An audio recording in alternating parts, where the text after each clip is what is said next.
अस्सलाम वालेकुम students, I am ज़ैन तबस्सुम और आप लोग देख रहे हैं ज़ैन अकेडमी चैनल। तो आज की इस वीडियो में हम मोल मास वॉल्यूम रिलेशनशिप जो है गैसेस का, इसके ऊपर हम क्या करने वाले हैं, बात करने वाले हैं।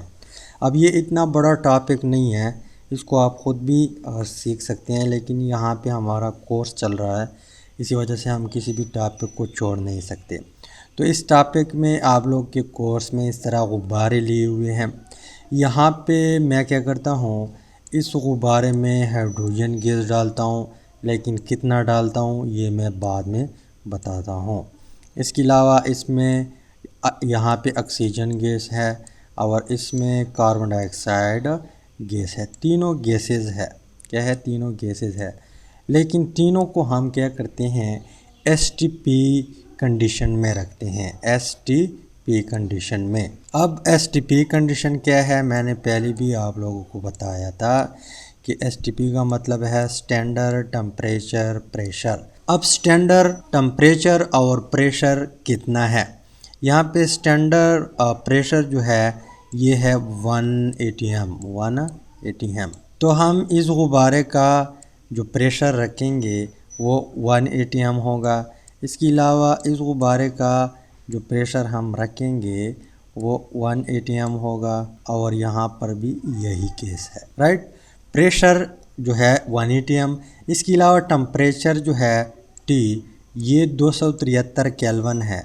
T इज़ इक्वल टू कितना हम रखेंगे, 273 केल्विन।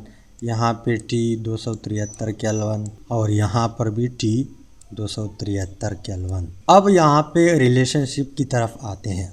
यहाँ पे लिखा है सबसे पहले मोल। अगर हम 1 मोल हाइड्रोजन ले ले, क्या ले ले, 1 मोल हाइड्रोजन उठाए इस गुब्बारे में, लेकिन है स्टैंडर्ड टेम्परेचर और प्रेशर के ऊपर, कितने मोल उठाया, 1 मोल उठाया।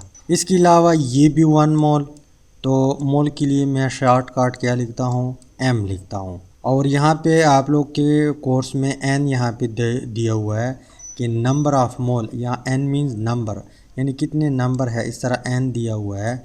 नंबर कितना है, 1 है। हम एक मोल क्या उठाते हैं, यहाँ पे 1 मोल हाइड्रोजन गैस उठाया, यहाँ पे 1 मोल ऑक्सीजन गैस उठाया, यहाँ पे 1 मोल कार्बन डाइऑक्साइड गैस उठाते हैं, कार्बन डाइऑक्साइड गैस उठाते हैं। अब इस 1 मोल का रिलेशन जो है वॉल्यूम के साथ वो ये है कि अगर एसटीपी पर हो तीनों, किस पे हो, एसटीपी पर हो, यहाँ पे प्रेशर 180 एम हो, टेम्परेचर 273 केल्विन हो, इन सब का इसी तरह हो, और हम तीनों गैसों को 1 मोल उठाए, तो वॉल्यूम इन तीनों का कितना कितना होगा, इसका होगा यहाँ पे वॉल्यूम 22.4 डेसीमीटर क्यूब। इसके अलावा इसका भी 22.4 डेसीमीटर क्यूब होगा।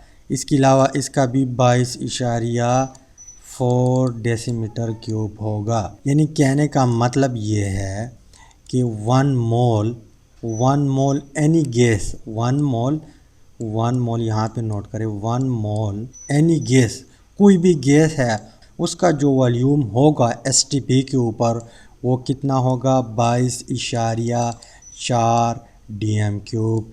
चाहे वो नाइट्रोजन गैस है, चाहे वो कार्बन मोनोऑक्साइड गैस है, चाहे वो कार्बन डाइऑक्साइड गैस है, ऑक्सीजन है, हाइड्रोजन है, हीलियम है, नियॉन, आर्गन है, कोई भी गैस उठाए वो अगर 1 मोल हो उसका वॉल्यूम कितना होगा, 22.4। ये एक्सपेरिमेंटली मालूम किया हुआ है, तो ये पॉइंट नोट करने वाला है। एनी गैस जो 1 मोल हो वो हमारे पास कितना होगा, उसका वॉल्यूम कितना होगा एसटीपी के ऊपर, 22.4 डेसीमीटर क्यूब। और ये 22.4 डेसीमीटर क्यूब में कोई भी गैस जो हो वो बराबर होगा एवोगैड्रोज नंबर के, एवोगैड्रोज नंबर के बराबर होगा। कहने का मतलब ये है कि इसमें इतने मॉलिक्यूल होंगे, 6.023 ज़रब 10 की पावर 23 इतने मॉलिक्यूल होंगे, राइट। तो यहाँ पे हम इस तरह भी कह सकते हैं कि कोई भी गैस जब हम 1 मोल उठाते हैं वो उसमें कितने मॉलिक्यूल होंगे, 1 मोल में उसकी तादाद कितना होगा, तो उसका तादाद होगा 6.023 ज़रब 10 की पावर 23। यानी इस तरह मैं जर्नल लाइफ में बताता हूँ, समझाता हूँ। मैं आप लोगों से कहता हूँ कि 1 दर्जन केले दे दे, तो आप मुझे कितने केले देंगे? 12 केले। अगर मैं आप लोगों से कहूँ कि 1 दर्जन अंडे दे दे, तो फिर भी आप 12 अंडे देंगे। यानी 1 दर्जन बराबर होता है 12 के। इस तरह 1 मोल बराबर होता है 6.02 ज़रब 10 की पावर 23। अब कोई भी गैस है, यहाँ पे इस गुब्बारे में हाइड्रोजन गैस है, कितना है? 1 मोल है। तो इसमें हाइड्रोजन के मॉलिक्यूल कितने होंगे? 6.023 ज़रब 10 की पावर 23। इसके अलावा यहाँ पर भी एवोगैड्रो नंबर के बराबर होंगे मॉलिक्यूल ऑक्सीजन के। यहाँ पर कार्बन डाइऑक्साइड जो है, इसकी भी मॉलिक्यूल जो है वो एवोगैड्रो नंबर्स के बराबर होंगे। कब? जब एसटीपी के ऊपर हो और हम 1 मोल उठाए। तो ये भी नोट करने वाला पॉइंट है, ये भी नोट करने वाला पॉइंट है। तो ये चीज़ आप लोग लाजमी नोट करें कि अगर हम 1 मोल कोई भी गैस उठाए, वो बराबर होगा, उसका वॉल्यूम कितना होगा? एसटीपी के ऊपर 22.4 डेसीमीटर क्यूब।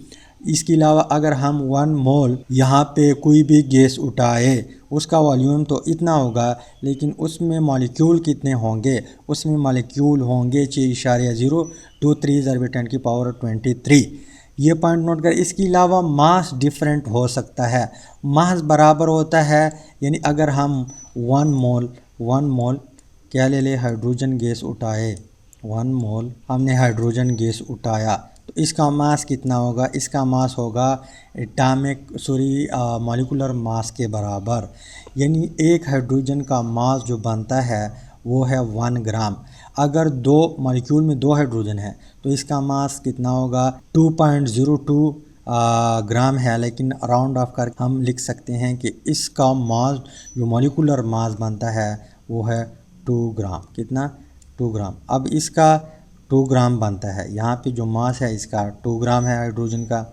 इसके अलावा 1 मोल हाइड्रोजन अगर हम उठाए तो मास 2 ग्राम होगा, 2 ग्राम होगा। बाकी ये चीज़ें सेम होगी तीनों के, लेकिन मास में डिफरेंस हो सकता है। जैसे मैं उठाऊँ 1 मोल ऑक्सीजन मॉलिक्यूल। अब एक ऑक्सीजन का एटॉमिक मास कितना है? 16 ग्राम। इसमें 2 ऑक्सीजन है, तो इसका मास होगा 32 ग्राम। 32। अब मास में फ़र्क होगा, लेकिन एक पॉइंट फिर भी बताता हूँ लास्ट में। तो यहाँ पे मास कितना है 1 मोल का एसटीपी के ऊपर? यहाँ पे मास है 32 ग्राम, राइट। यहाँ पे कार्बन डाइऑक्साइड है, तो अगर हम 1 मोल कार्बन डाइऑक्साइड गैस उठाए, उसका वॉल्यूम इतना होगा, मॉलिक्यूल इतने होंगे, और इसका जो मास होगा CO2 का वो होगा, कार्बन का एटॉमिक मास कितना है? 12 है। 2 ऑक्सीजन है, 2 ऑक्सीजन का 32 आता है, तो 12 जमा 32 यहाँ पे 44 ग्राम, 44 ग्राम। तो यहाँ पे इसका मास कितना बनेगा? इसका मास बनेगा 44 ग्राम, राइट। अब इस तरह हम कह सकते हैं कि मैं आप लोगों से कहूँ कि हमारे पास 2 ग्राम क्या है? हाइड्रोजन गैस है। तो आप लोग बताएं एसटीपी के ऊपर कि इसका वॉल्यूम कितना होगा, इसमें नंबर ऑफ़ मॉलिक्यूल कितने होंगे, ये कितने मोल के बराबर होगा।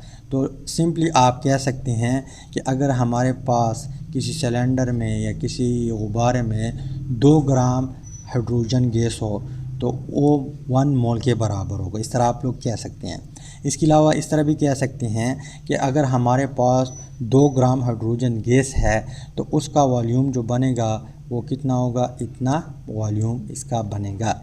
इसके अलावा हम इस तरह भी कह सकते हैं कि हमारे पास 2 ग्राम क्या है? हाइड्रोजन मॉलिक्यूल है, तो इसमें कितने नंबर ऑफ़ मॉलिक्यूल होंगे? तो इसमें नंबर ऑफ़ मॉलिक्यूल कितने होंगे? एवोगैड्रोस नंबर के बराबर होंगे। इस तरह ऑक्सीजन जो है, अगर मैं आप लोगों से कहूँ कि हमारे पास एक गुब्बारे में 32 ग्राम ऑक्सीजन मॉलिक्यूल है, तो ये कितने मोल के बराबर होगा? तो ये 1 मोल के बराबर होगा। इसका वॉल्यूम कितना होगा? 22.4 dm³ होगा। इसके अलावा इसमें कितने नंबर ऑफ मॉलिक्यूल होंगे? इतने होंगे। इस तरह कार्बन डाइऑक्साइड का भी यही केस है। इसके अलावा अगर कोई आपसे कहें कि 4 ग्राम हाइड्रोजन जो है, 4 ग्राम हाइड्रोजन, उसके मोल कितने होंगे, वो वॉल्यूम कितना गिरेगा, उसमें नंबर ऑफ़ मॉलिक्यूल कितने होंगे, तो यहाँ पे 2 पे इतने हैं सारे, तो यहाँ पे अगर 4 ग्राम हो गए तो 2 मोल बन जाएंगे। अगर 4 ग्राम है तो 22.4 को 2 से ज़रब दे दे तो इतनी डेसीमीटर वॉल्यूम बनेगा। इसके अलावा से ज़रब दे दे तो इतने मॉलिक्यूल बन जाएंगे। तो ये फिर मैथ है। आप लोगों को अगर मैथ आता हो तो इजीली ये चीज़ें आप लोग कैलकुलेट कर सकते हैं। उम्मीद करता हूँ वीडियो की समझ आई होगी। अगर वीडियो की समझ आई है, वीडियो को लाइक करें, शेयर करें, चैनल को सब्सक्राइब करें। Finally thanks for watching.